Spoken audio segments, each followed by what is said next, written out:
প্রযুক্তি খাত ও বিশ্বের সেরা ধনীদের মধ্যে বর্তমানে শীর্ষে যে নামটি জড়িত সেটা ইলন মাস্ক। মধ্যবিত্ত পরিবার থেকে উঠে আসা 53 বছর বয়সী ইলন মাস্ক গড়ে তুলেছেন সম্পদের পাহাড়। তার এই সেরা ধনী হয়ে ওঠার পথটি খুব একটা মসৃণ ছিল না, বিরত হয়েছে নানা চড়াই উতরাই। বর্তমানে তিনি টুইটার, স্পেস এক্স ও টেসলা মোটরসের প্রধান নির্বাহী হিসেবে দায়িত্ব পালন করছেন। এছাড়াও পেপ্যাল, ওপেন এআই ও নিউরোলিঙ্কের সহ প্রতিষ্ঠাতা তিনি।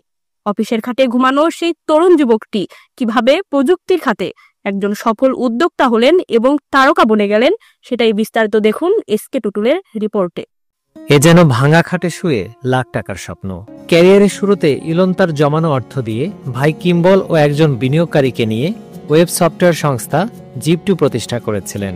সে সময় কোনো অ্যাপার্টমেন্টে থাকার খরচ বহন করার সক্ষমতা ছিল না ইলনের। সেজন্য রাতে কোডিংয়ের কাজ শেষে অফিসেরই একটি খাটে ঘুমিয়ে পড়তেন